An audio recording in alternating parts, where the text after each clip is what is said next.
નમસ્કાર દર્શક મિત્રો, સાવરકુંડલાની રફતારમાં આપનું સ્વાગત છે। આજ રોજ સાવરકુંડલા શહેરના હાથસણી રોડ ખાતે એક કારે પાળી સાથે અથડાઈ અને પલટી મારી જતા અને તેમાં એકાએક આગ લાગતા તેમાં સવાર બે યુવકો જેમાં વિરલભાઈ હેલિયા મોટા ઝીંઝુડા તેમજ અનિલભાઈ કટારિયા નામના બે દલિત યુવકોના મોત થતાં સમગ્ર સમાજમાં શોકનું વાતાવરણ ફેલાઈ ગયેલ છે। તેમજ આ અંગે વધુ વિગત અને વધુ તપાસ સાવરકુંડલા પોલીસ કરી રહી છે। Bureau report, સાવરકુંડલાની રફતાર।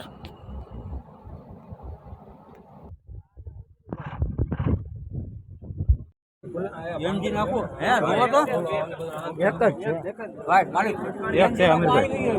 આગળ આવી એમાં નો નીકળાય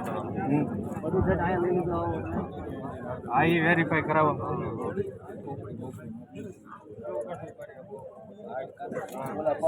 પોલીસ આઈડી પગ ને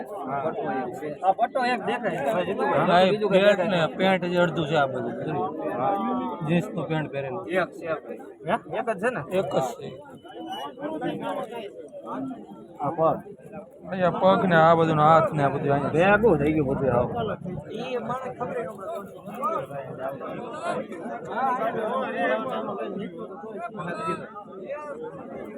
આ રોડે મારો ફોડ ગયા છે હા હાથ પૂરી